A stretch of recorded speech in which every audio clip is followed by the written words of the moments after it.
Israel Update with Gadi and Mike Duran.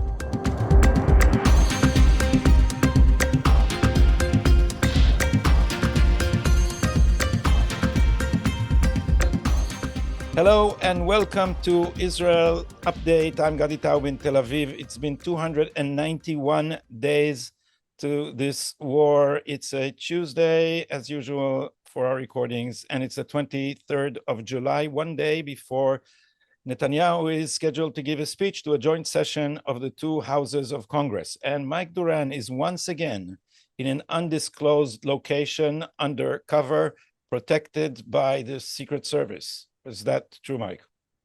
I'm not at liberty to say how many Secret Service agents are protecting me.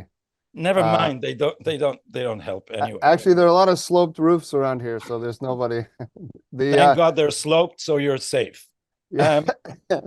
It was a very busy week, but before we get to it, I have to tell our viewers and listeners that I'm fine. And to those of you who don't know why I'm saying this, that is because you didn't listen to the last episode till the end, because I didn't cut it right. And I left the remark that I said to Mike that I'm rushing to a doctor's office. Anyway, medically, I'm fine. How Israel is a completely different matter, and we'll get an idea. So that embarrassing rash cleared up? I'm tempted to say something about a rash that I had in the army. Maybe someday in the okay. Well, dumbest I'm sure all of our listeners are dying to know about the rash you had in the army. I'm dying to know. I got to tell you, I'm on the edge of my seat. So you'll have to wait till the end of the episode. Maybe at the chit chat time that I forget to cut, we'll say something about my rash back in my army days in the 80s. So first the headlines or the main stories of the news, Mike. The main stories. So let's see here. I got it on my phone. Last Thursday, the Knesset passed a resolution rejecting Palestinian statehood, and they rejected it by an overwhelming majority, with only 9 members opposing the bill. That move was connected in part to the impending ruling by the ICJ, the International Court of Justice, which ruled the following day, Friday, that Israeli settlements in the West Bank are illegal and should be immediately dismantled. It was also meant to send a signal to the international community prior to Prime Minister Netanyahu's trip to the United States this week. On early Friday morning, that's July 19th, Gadi, an Iranian-made drone hit Tel Aviv near the U.S. consulate. That's not that far away from where you live, is it? No, but it's much closer to the consulate. It's actually a spit distance away, as we say in Hebrew. Merchak yerika. Did you hear anything, or were you aware at all? No, I was fast asleep. Okay, I'm glad that it didn't interrupt your sleep. That's important. Okay, so it hit near the U.S. consulate. The Houthis, Iran's Yemeni proxy, took responsibility for the attack. IDF spokesman Daniel Hagari said that the drone did indeed come from the direction of Yemen. On Saturday, July 20th, the Israeli Air Force carried out a retaliatory strike on the Houthis, targeting the Yemeni port of Hodeidah, which sits on the Red Sea. Prime Minister Netanyahu stated that Iran had been using this port to smuggle weapons into Yemen. I don't think it's smuggle, but anyway, they'd been bringing weapons into Yemen. The Houthis said that there would be a response to the Israeli attack. Yesterday, Monday night, Prime Minister Netanyahu arrived in Washington ahead of his address to Congress tomorrow, and which I will be attending, by the way, Gadi, and his meeting with President Biden, which is currently scheduled on Thursday, if President Biden gets over his COVID. Will you attend that too? Probably not. I don't think I'm invited. No, you can't do 2 events at the same day. Yeah. I've got a lot of other things going on. No time for the president. Is that all on the news? Yeah, that's all in the news. I think we got a lot to talk about here, though. Yeah, let's start with saying a few words about the ICJ, because as you probably guess, there are some quarters larger in the Israeli press than in the Israeli public, which have been more or less celebrating this decision. This is a combination of 2 factors, I would say. One, the Israeli left has long ago given up on persuading the Israeli public to move to partitioning the land and creating a Palestinian state. So they Sorry have. sorry to interrupt you, but who's celebrating this? You're talking about the ICJ ruling against the Israelis is celebrating. Oh yeah, Mike, of course. One newspaper, for example, Haaretz, well, they're not throwing confetti, but their chief commentary on judicial matters, Professor Mordechai Kremnitzer, has said that this decision may save Israel from itself. He has been advocating for a long time the idea that the settlements are illegal and therefore should be dismantled unilaterally. This is, as I said, the Israeli left is giving up on persuading the Israeli public, and so it's relying more and more, which is common to a lot of progressives around the world, on judiciaries, international and national, to do their political work for them. So these people have been grateful for the ICJ because they think that Israel's hand would be bent into complying with their vision by judicial bodies. This is you can see it either as the politicization of the law or the judicialization of politics. They are, of course, engaged in both. But speaking only in judicial terms, these people have been arguing for a long time that, according to the Geneva Convention, the Fourth Geneva Convention, a country may not settle its own population in a territory that it occupied from another. So this has been their argument. But the official position of Israel is that these territories are not occupied. And this is not just because what a lot of patriots and right-wingers have been saying, this is our land, we're not occupiers in our own land, but also because Israel took the West Bank of the Jordan River from the Jordanians in the War of Independence. And the Jordanians themselves have conquered that land that was supposed in 67. To be in 48. The West Bank. The Jordanians occupied the West Bank in the War of 48, the War of Independence. Was supposed to be the Arab, it didn't say Palestinian. According to the partition plan of the UN, this was supposed to be the Arab portion of the land of Israel. The inhabitants were the local Arabs. Jordan occupied that territory in 48. Then Israel took it from the Jordanians in 67. And so Israel insists that that the Geneva Convention does not apply because this is not occupied territory, it is disputed territory, speaking in strict legalese. But of course, the left in Israel endorses the anti-Israeli position because it believes that it's paramount that Israel withdraws from the West Bank because of the military rule over people who do not have full citizenship in Israel. So the argument that is persuasive as that this is an occupation insofar that it's the people living there are under military rule as opposed to being like Arab Israel citizens of Israel, which have the right to vote and all the rest of all the rest of the rights that Israel grants to its citizens, but they are living under a permanently temporary arrangement where the army is administering the territory. A couple of points here that are disconnected but interesting. First of all, I met former Prime Minister of the UK, Liz Truss, yesterday, and she was talking about her book, which I have not read.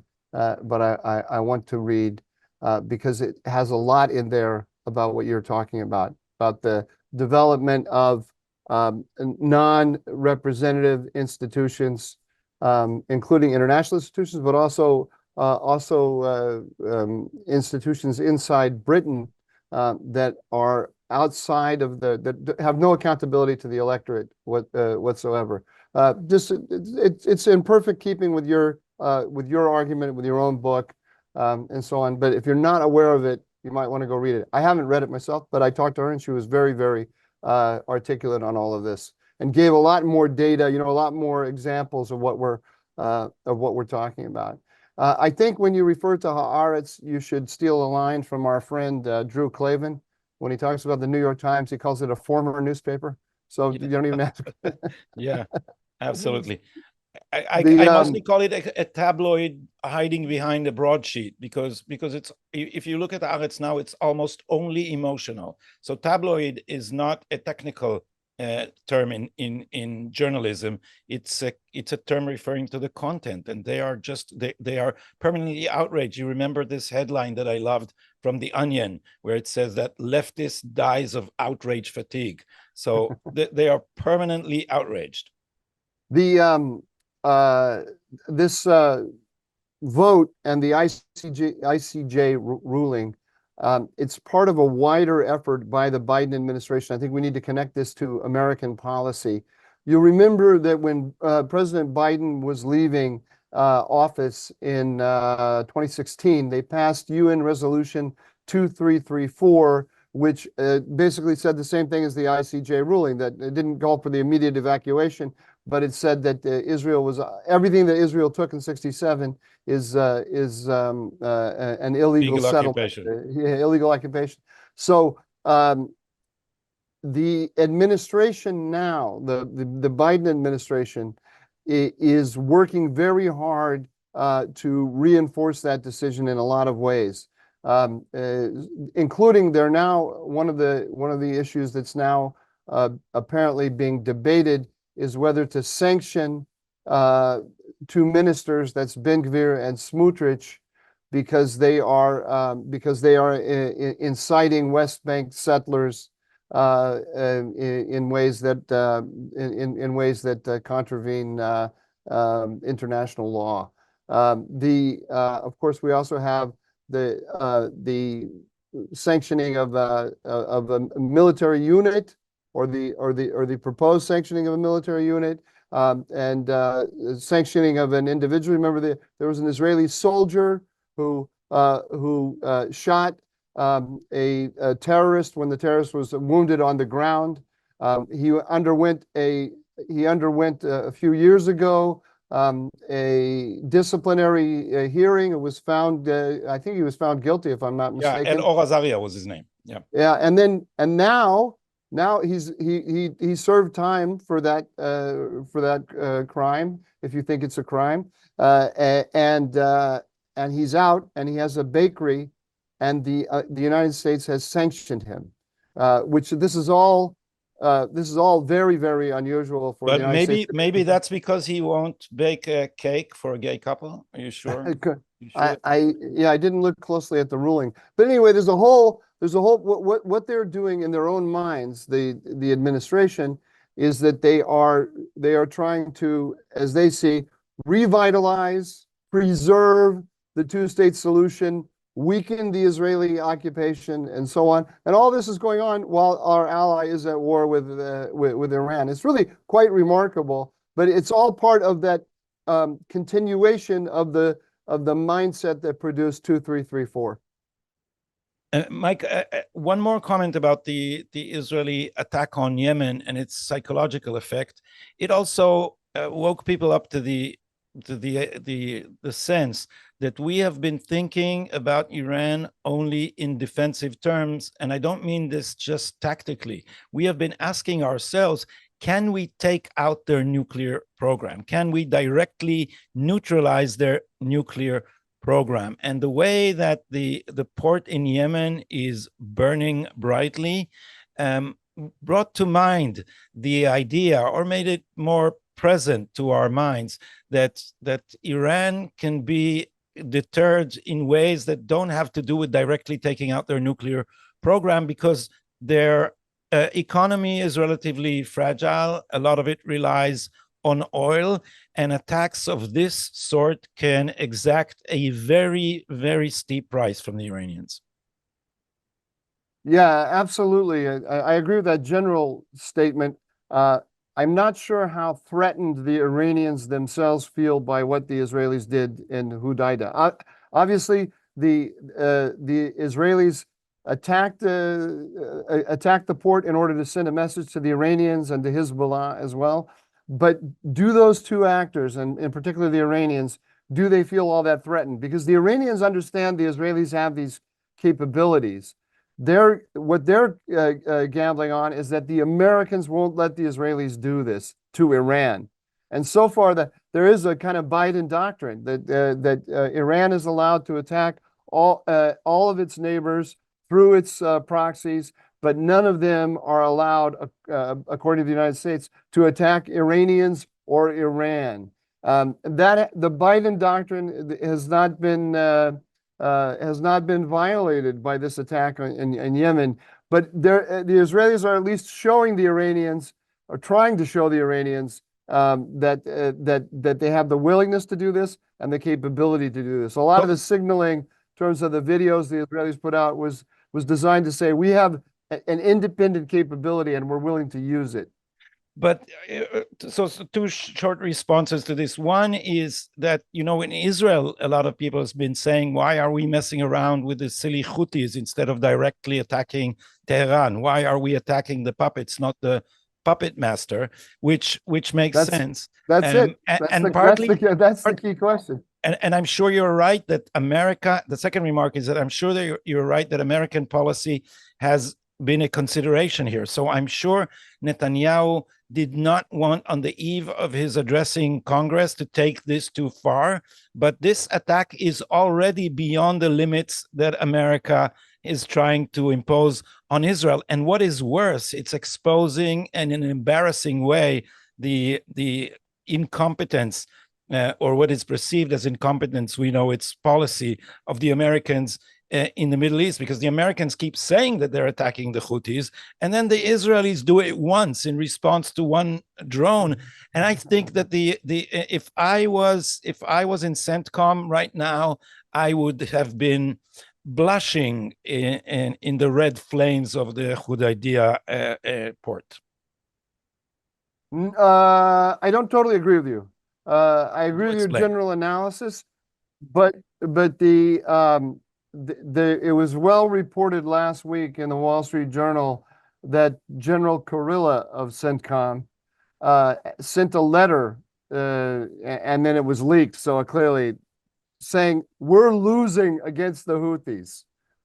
Our policy is not working. So I think what happened here is that the Israelis saw an opening, a willingness on the part of the Americans to send such a strong message. So in a sense, what the Israelis did here was subcontracted by CENTCOM. I don't think anyone in CENTCOM was upset or surprised by this. So what you're seeing really is a slight shift in American policy as well as in Israeli policy. And you know what I'm thinking for a while now, Mike, and this deserves, I guess, a longer discussion between us, since you have put on the table the first analysis of this in the article you wrote with Tony Badran, the infamous realignment article. Is American policy, the regional integration, de-escalation, not slowly crumbling? Because it is the Americans have been trying to limit this war and say this is just the Israeli-Palestinian conflict. All the rest is noise, but the noise is growing. It's growing everywhere. In the north, it's getting worse and worse. It's not steep escalation, but it's gradual escalation.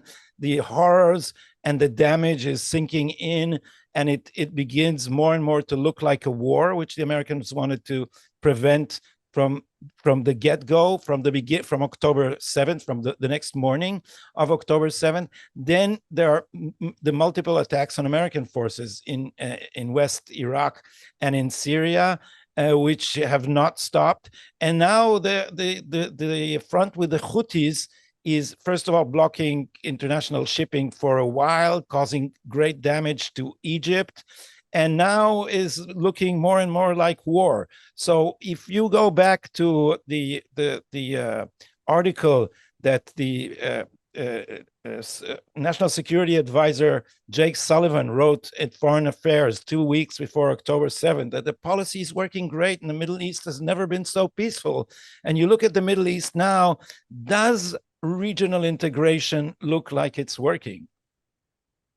You know what I would say? Did you read The Structure of Scientific Structure of Scientific Revolutions by Thomas Kuhn? Kuhn. I can't remember. Thomas Kuhn. Thomas Kuhn. Did you read that?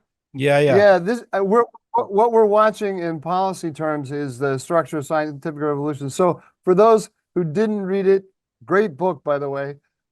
It's about the Copernican revolution, and he points out that Copernicus explained to us that the Earth revolves around the sun 100 years before everyone accepted this idea. What happened was there were advances in technology in the telescope, and Galileo had the telescope that allowed him to track the motions of the stars in such a way that proved that Copernicus was right, and the sun was not revolving around the Earth. But what happened is everyone had the Copernican theory for 100 years, and as more and more data came in that contradicted it, what the astronomers did is they created this notion of epicycles. So they made all the stars in order to be true to the data, but also hold on to the notion that the sun is revolving around the Earth. They made the stars do a lot of figure eights, literally in the sky. They didn't just do a simple orbit. They did all kind of loop-de-loops. So what we're seeing right now is the Biden administration holding on to their core concept, which is we can stabilize the region by coming to some kind of accommodation with Iran. They've not given it up. They're very proud of it. It's the centerpiece of their worldview about the Middle East, and that's the point that Tony and I were making in the realignment, and I come back to all the time, because there are all kinds of forces out there in the world of Middle East analysis that don't want the Biden administration to be. There are emotional and political commitments that people have, even people who are pro-Israel, that don't want them that don't allow them to say the Biden administration is appeasing Iran as the centerpiece of its Middle East strategy. So I wouldn't say that this regional integration mindset is crumbling until I see offensive countermeasures against Iran, starting with enforcing the sanctions. I mean, the United States has put billions and billions of dollars.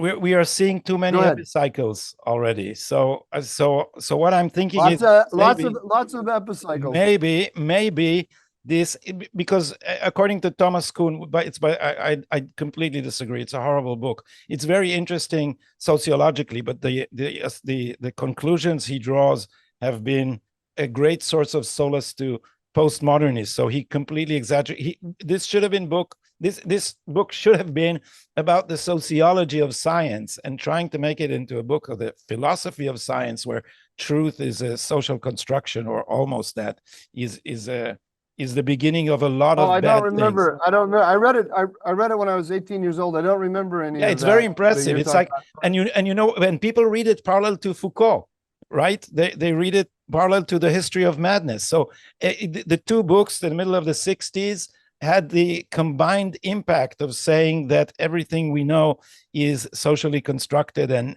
nothing is true. But that's far afield. I didn't. That's funny. It's not. It doesn't. It's not in my head in that way at all. But anyway, we can forget about that.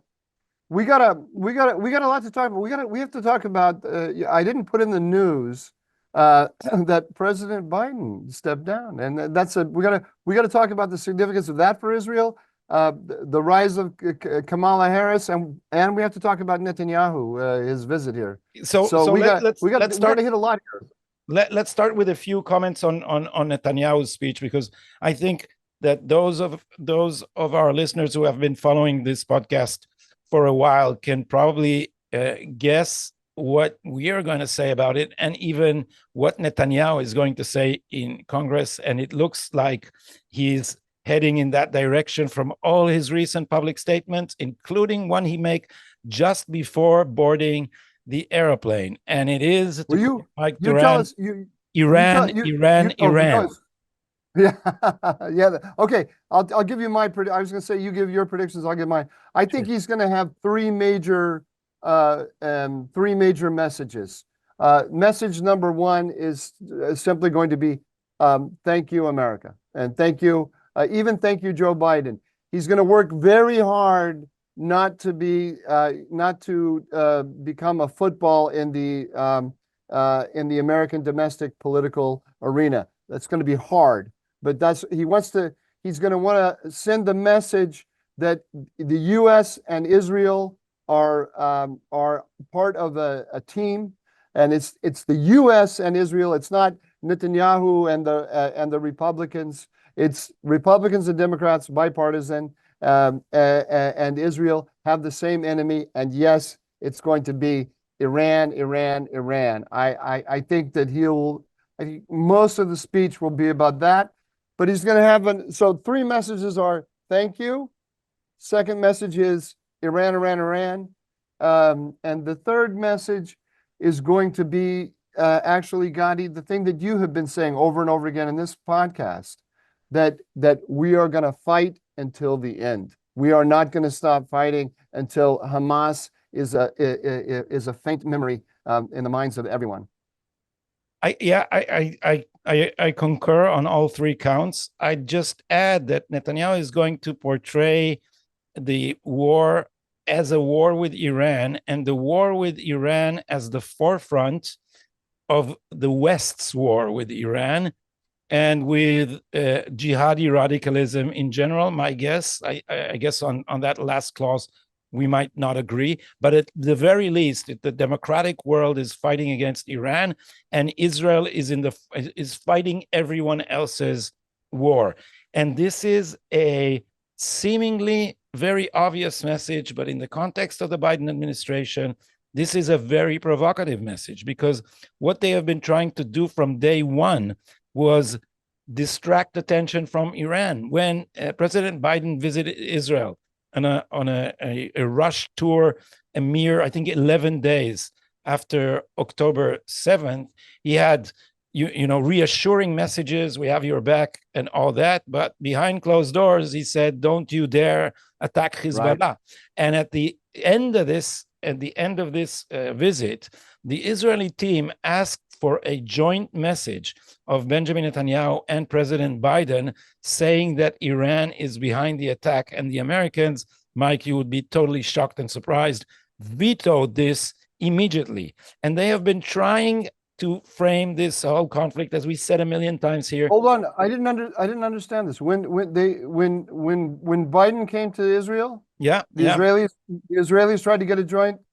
Yeah, I did not. Oh, I have a little piece of information that I got that I need to pass on to you. That's very interesting. I did not know that. This has not been reported, right? It was somewhere in the margins of the press. I didn't know it from some secret source. I read it somewhere in the press. It didn't make a lot of impact here, although I think I mentioned it either on this podcast or my Hebrew podcast or somewhere else.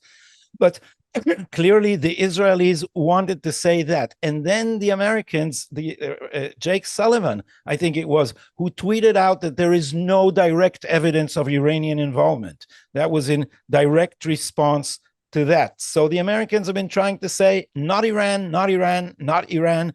And Benjamin Netanyahu is going to say, Iran, Iran, Iran. And he's going to do it in a friendly way. He's not going to say in Congress, you should have been attacking Iran. You should have imposed your sanctions. He would just say, we are fighting the common war. We are comrades in arms. And thank you for your support in our war with Iran. Now tell me, what American administration is going to say, hey, we're not fighting Iran. You're fighting Iran. Nobody's going to say that. I totally agree with you. And I think we don't even have to watch the speech. Everyone's already heard it right here. That's we'll see. We'll see. But I'm sure that's what he's going to do. Let me give you this piece of information I got. Yeah. which which is which is not surprising in a way, but it is surprising. Um, so you know the Italian strike against the Israelis, the withholding of the arms and everything. But explain again what an I Italian did a strike little. is. So I wrote an article. You can look it up on Tablet Magazine. The Italian strike is the withholding of arms shipments to Israel without explaining that it's a policy and presenting it as just normal bureaucratic difficulties. It's normal bureaucratic procedures are holding things up, not a matter of policy. So I did a little bit of digging on this. And in the process, I learned something that I did not know. And tell me if this surprises you. The Americans pressured the Israelis not to go into Gaza on the ground, into the Gaza Strip on the ground. They pressured the Israelis not to occupy Gaza City. They pressured the Israelis not to occupy Khan Yunis. And they pressured the Israelis not to occupy Rafah. And so we only, in my mind, I knew that the Americans were putting, as it was reported, I knew that they were putting the pressure on the Israelis to wind up the war. You remember, we started to hear about it when Blinken went, I think it was in December. I'd have to go back and check the dates. But he said, you have a matter of weeks, not months. I believe that was in December. But I did not know that the Americans said don't go in on the ground at all and put pressure on the Israelis at each step. And so the Italian strike starts around December, January, and it's in response to a whole bunch of red lines that the Americans put up, which the Israelis crossed.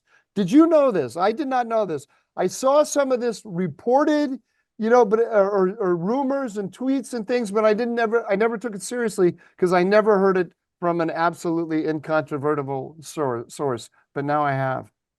It's very interesting because we have been asking, I think it was the first third of the war that we constantly asked, is the war winding down? Is this the end of the war? But we have to say, for the statesmanship of Benjamin Netanyahu, that he managed to prolong this war and drive towards its goals in an unbelievably hostile environment where our chief ally has been trying to tie our hands. Internal opposition has been repeatedly shaking the foundations of the coalition and threatening to pull down the government. And in the midst of all this, Netanyahu has managed to maneuver brilliantly and persistently despite all these pressures. It's whether you like Benjamin Netanyahu or whether you don't. This is masterful. I totally agree with you. I totally agree with you. It's funny. I don't want. I think, as I said in an earlier podcast, I consider myself an analyst first and foremost, and I don't want to be seen as a guy who has a Bibi Netanyahu hat on or a Donald Trump hat on or anything like that. But I feel it's my job to correct a lot of perceptions out there that are very common and are just wrong. They're just wrong. But the pressure of the Americans against him from the beginning is remarkable. And I suspected it, but it wasn't. I didn't have all of the data, and now I do. And so Netanyahu is now probably the longest serving current head of state, I think, in the West in general. And he's going to meet such political giants as Kamala Harris and Joe Biden pretty soon. No, he's not. He's not going to meet Kamala Harris. Yeah, it was reported that he is. It was reported that there would be a one-on-one. Is he? Okay. So sorry, I wasn't up on the latest news. So he is okay. But she's not going to attend. Yeah, I was surprised. Yeah, I was going to say, okay, that's interesting because that makes sense because I read the news this morning and it said that she was not going to attend because as vice president, when both houses of Congress meet, she convenes, and she's not going to convene. She's not going to attend. She has some very pressing work in Indianapolis, Gadi. With some sorority. But I thought, yeah, she's going to speak to a national convention of some sorority. Yeah. This is extremely, I think we have a lag, which is why we overlap each other. This is extremely provocative. And, usually I don't comment at too much length about internal domestic American politics, but I think that this is a major mistake, because what the Democratic Party is now straddling the anti-American, anti-Israeli, slightly anti-American too, and even anti-Semitic wing, and also its Jewish liberal wing, and Biden was more or less the perfect figure for it, because nothing about Biden says progressive. Look at Joe Biden's career. Just go back and look at Joe Biden speaking with Thomas Sowell, I think somewhere in the 80s, in a hearing in the Senate. And so Biden. No, you mean Clarence Thomas. No. I mean Thomas Sowell, who gave him a lecture on why judicial activism was not good for blacks. It's an amazing piece. Oh, really? I'll put a link. Oh, so I just accused you of being a racist, and now it turns out that it turns out that I'm just very ill-informed about Joe Biden's background. So Joe Biden looks like this friendly uncle, and everybody says that in his heart he's a Zionist, and people buy that. And it comes natural to him to hug people and all that. And so he doesn't seem like a BLM radical. But they've been the progressives, the Obama people have managed to push their agenda through under the mantelpiece of Joe Biden, or under the, I don't know if that's the right word, under the figurehead of Joe Biden. But now, and I said this here on Israel, that Kamala Harris is not necessarily bad news, because she's almost overtly anti-Israel. And so their anti-Israeli politics is going to lose its mask. Now the vice president, who is the candidate of the Democratic Party for the presidentship, is going to basically snub Israel, not just Benjamin Netanyahu. This is not a smart move. Is that a sensible guess? Yes, I think so. But they'll also sort it out. And so I thought, when I heard that she wasn't attending the joint session, I thought it was a mistake from her point of view. But now you're telling me that she's going to meet one-on-one. And that makes more sense, because they want to, this is an opportunity, and they clearly see that now. Maybe they always saw it, and I just didn't hear the news in time. They see this as an opportunity to make her look statesmanlike and presidential. She can meet with a major head of with a major ally on one of the most important issues of the day.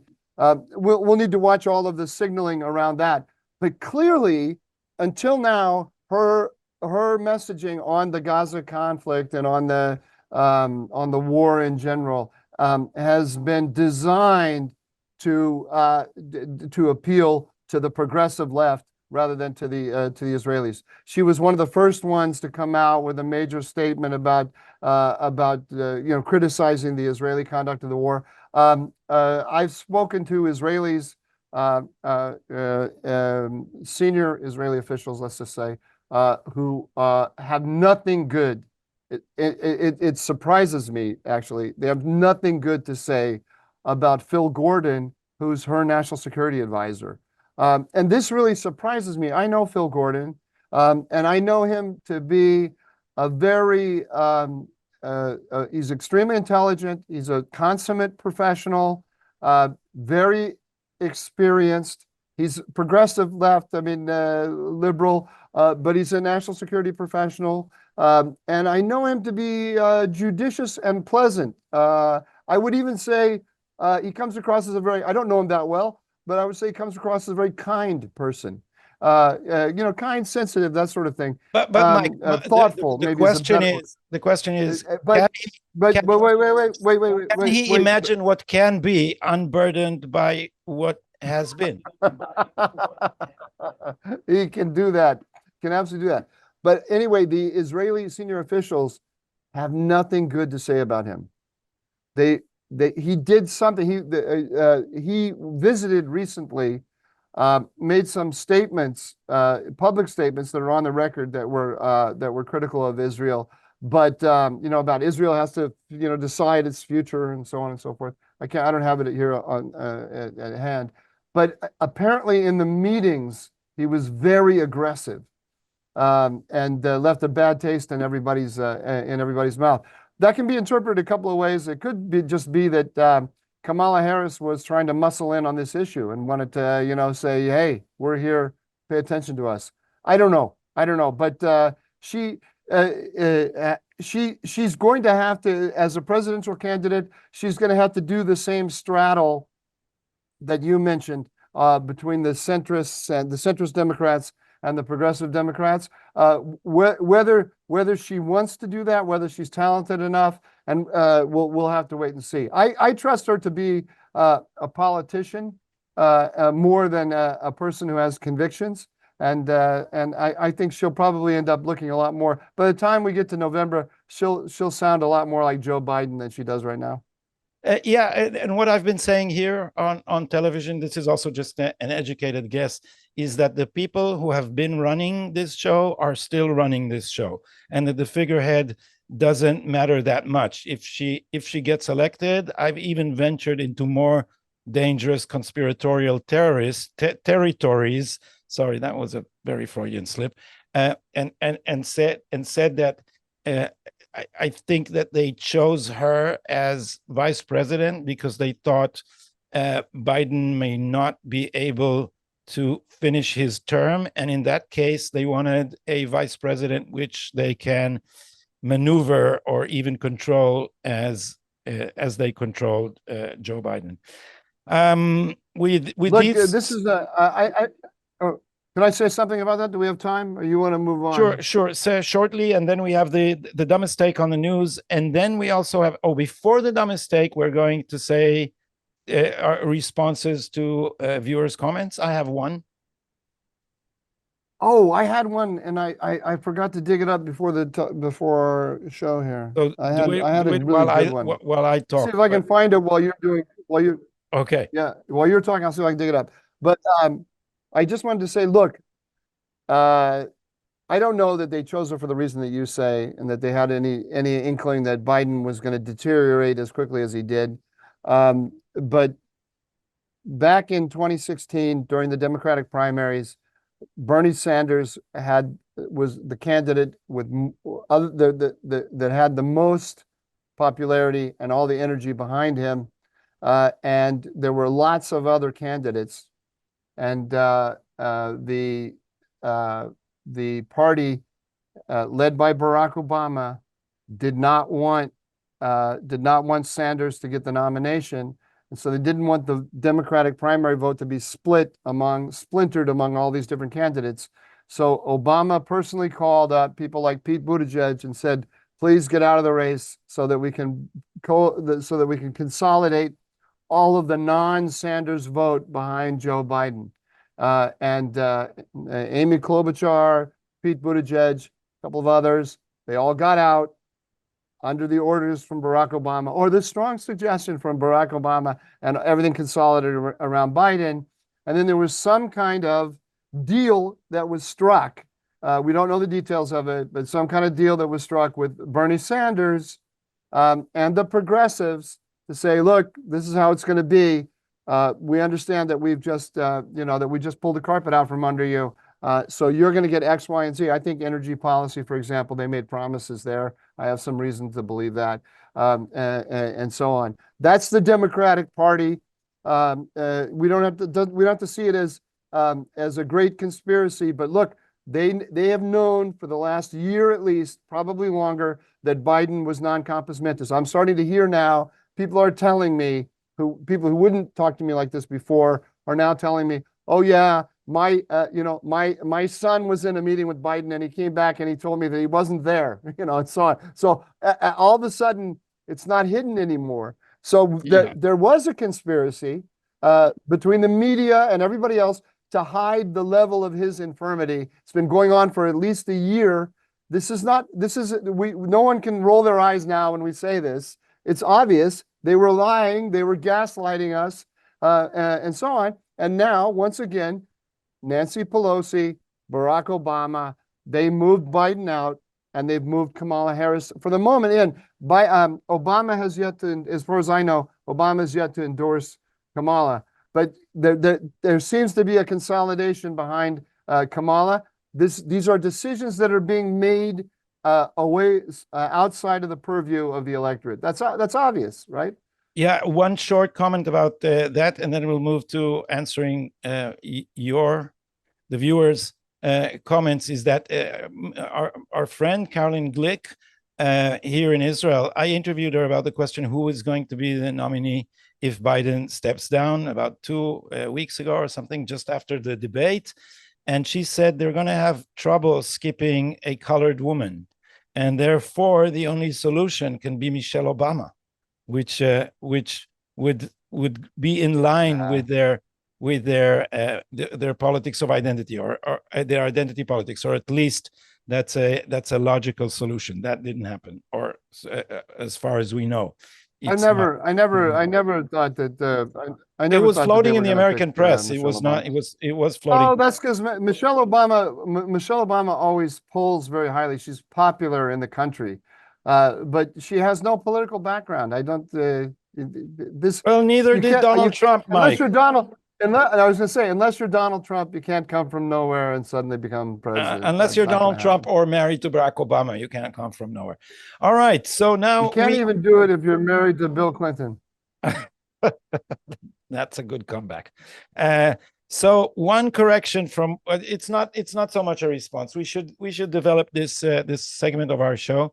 But I mentioned that the word "sorer" that Netanyahu's detractors have been using, it means in modern Hebrew it refers to Adolf Hitler, and I said that it probably has older background in more ancient layers of the Hebrew language, but I couldn't remember them, and I said probably referred to with the Hebrew probably referred to this term to Pharaoh in Egypt.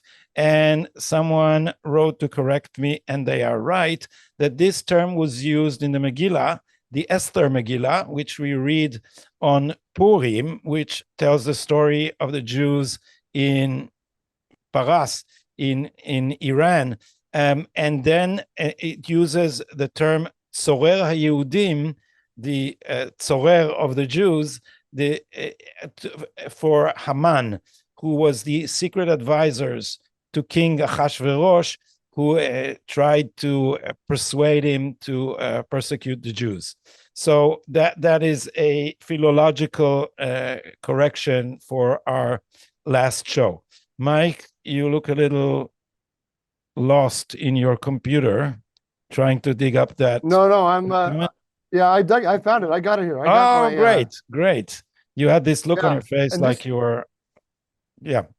Yeah, my wife makes fun of me that look when I concentrate. I look really stupid. So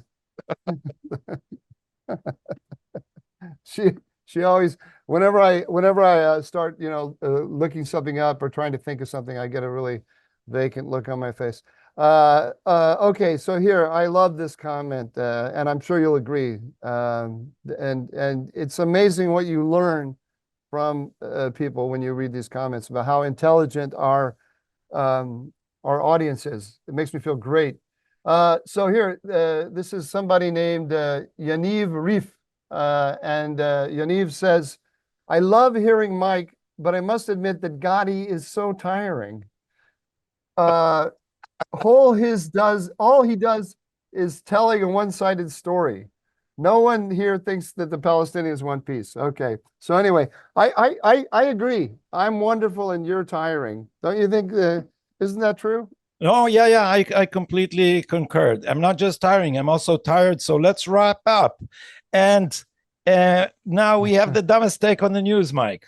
Why don't you go first here? Mine is very, very simple. It was a New York Times article. Why do I believe New York Times articles? I believe them when they tell me what I want to hear. But there was a New York Times article that said that Biden. This is before Biden tweeted that he's dropping out of the race, and they said the New York Times said Biden was moving toward dropping out of the race, but one thing that was going to prolong the decision was that he didn't want to do it before Netanyahu came because he didn't want to give Netanyahu the satisfaction of seeing him stepping down, especially since there had been such tension between Biden and Netanyahu. Now, you may say that the New York Times is running a campaign to get Biden out, and the New York Times is unreliable, and those are anonymous sources, and so on. And I would have to admit to you that the reliability of that account is not great.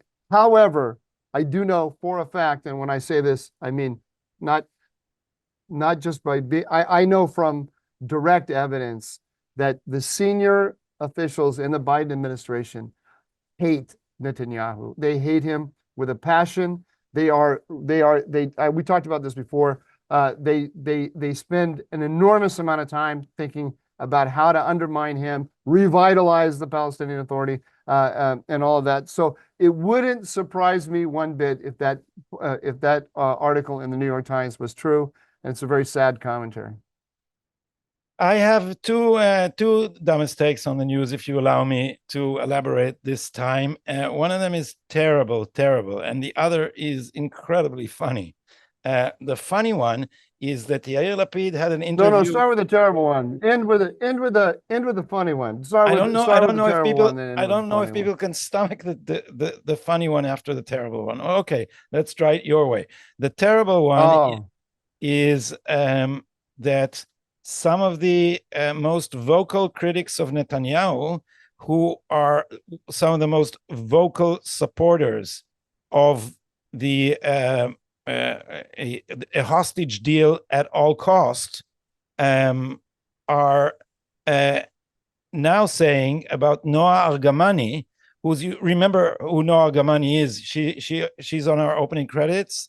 The girl on the motorcycle, holding her arms outstretched while she's been carried to Gaza. So she became a kind of an icon. Well, imagine her father is a right-winger, and so they are going with Netanyahu to Washington. They are on the plane, and so the unbearable Netanyahu derangement syndrome writers are now trashing Noa Argamani, and some of them are saying that she should not have been rescued from Gaza. One who actually used to work in some job at the Netanyahu household tweeted that she should be ashamed, and this is not what we rescued her for. But this is just a guy who became famous for working for the Netanyahus. But Uri Misgav, who is a pundit for Haaretz, wrote this: Noa Argamani and her father should be ashamed to their last day that they agreed to become the backdrop of the flight of the crazy couple, that's Netanyahu and his wife, in exactly this morning that we learned that two other hostages are dead. So you get the impression that the campaign for a hostage deal at all costs is actually a campaign to oust Netanyahu or to have Netanyahu fail, and some of them just don't seem like they give much of a damn about the actual hostages. They're that close to saying that we should only rescue hostages who are against Netanyahu. That's the horrible one. They gotta, you get the prime minister of your country in time of war is going to its greatest ally to say thank you, is being received by Democrats and Republicans alike. He's taking someone who was a freed hostage in order to elevate the hostage question in the minds of the Americans and to emphasize it. and people are saying he shouldn't do this at this time. It's crazy. Yeah, but It's insane. it's but what happened to the political literacy of the anti-Netanyahu crowd is just amazing. It's been reduced to the village of the Smurfs. There are all these nice blue Smurf, but then there is Gargamel. I don't know what you call him in English, like the bad guy there, and it's awful because he's bad and he has this awful cat. And this is how they're talking about politics. It's just unbelievable. And you can hear some of these people say, I just put it on one of these short videos that I make sometimes in Israel, someone saying in an event of the left, we heard all these people inciting and saying we're waiting for you with the news. Someone saying seriously, it only looks like Hamas is our enemy. The real enemy is Netanyahu. So these people it went to the completely deranged length, and you can't argue with them because it's not a rational view at all. It's just it's a mental state. That's what it is, and there's nothing to do against it. So now I have something funny to end with. Okay. Netanyahu had an interview with by the way, one of Netanyahu's great enemies in the press, Raviv Drucker, was made a career of attempting to bring Netanyahu down and often even confessed it. So he interviewed Yair Lapid. And Yair Lapid met Kamala Harris 12 years ago or something, I think. No, 12 is the number used in this segment in another way. When she was a senator. And he said, and Yair Lapid was trying to seem cool. And he said, I told her they scheduled, rescheduled. She didn't have time. I didn't have time. In the end, we found the slot. And I came into the room and I said, Mrs. Senator, you're probably running around. You don't know who I am. You probably don't care. Let's just be silent for 12 minutes. And then they were. That's what he said. And it was her greatest meeting in Israel. So Yair Lapid, who is the most vapid postmodern politician. I don't understand. They sat for 12 minutes? They sat silent for 12 minutes. To be accurate, they sat silent for 6 minutes. Then she said something, and then they sat silent for 6 minutes more. And this Why? Don't ask me. It's Yair Lapid. Yair Lapid. I don't understand. So I'll feel explain stupid it. here, but I'll give you a lesson in postmodern Israeli politics, which is very hard to decipher. So I'll tell you what Lapid was trying to do. He was trying to say, I see through the situations. We could have sat here and talked like high ideology and meaningless phrases, but I see your pain. I'm with you. Why don't you rest? I'll bring you coffee. That was his message. And it just goes to show that for Yair Lapid, political discussion is empty talk. It's the exchange of cliches. There is no meaning. I told you this, I think my phone knows how to autocorrect the sentence. למילים של לפיד אין שום משמעות. When I start printing that, my phone autocorrects the whole thing. And for our English speakers, it's the words of Yair Lapid have no meaning. I call him homo postmodernicus. And apparently, well, I don't have to get into the Yinon Magal issue and how he makes fun of him every night, but we should maybe go back to this issue again one day, because there is now a whole war in the Israeli press in an attempt to silence Yinon Magal, who had become too big a star on the Israeli right. I think I saw a speech by Yair Lapid where he criticized Yinon Magal directly. I was surprised that so now we have to say I thought he would pretend that he didn't know who he was. I'll say one word about it, because Yinon Magal for a long time, he has the Patriots. It's the most popular right-wing talk show. It's half satirical. It's very funny. And these people are smart and witty. And he has a segment at the end of every single program called Halapid Haleli, the nightly Yair Lapid. And in it, he brings ridiculous things that Yair Lapid said. And some of them there's a sub-segment called Lapid V'Hipucho, the Lapid and its opposite, where he has Lapid saying two exactly opposing things, like the minister of the treasury should be an economist. And then a segment where he says the minister of the treasury does not have to be an economist. And so they keep putting these things together. Yeah. Sometimes in the same sentence, he says the opposite. Yeah. On this issue of the meaningless meeting. Now I'm going to support Lapid here.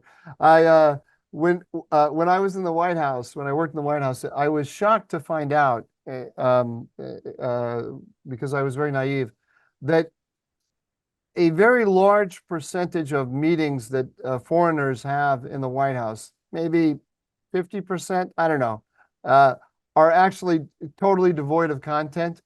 The only reason that they have the meeting is so that they can go out and tell their own public that they had a meeting. You want to say, I have access to the president. I'm talking to the president. They don't have actually any business to transact with the president, but they want to be seen on that level. It's a huge part of what you do in the White House. Yeah, and it makes sense, because having access to the president is actually a hard political coin. Well, that is all from us today. Can I say that we have a very interesting interview coming up? Probably, if nothing comes up at the last minute, or should I leave that as a surprise? What? No, just wait. You can just, I think right there, you put out a little teaser, and then we'll see if it happens. We're going to have a very interesting interview for you coming up in the coming days before our next episode on Tuesday. But this is all from us for today. Thank you for listening. If you're listening to us on audio, enjoy yourselves. And we're back on Rumble. If you're watching, that was what I was going to say. If you're watching us on Rumble, we had technical difficulties. Now they're solved. Please subscribe. And also, if you're watching us on YouTube, subscribe there. And we'll see you before next Tuesday.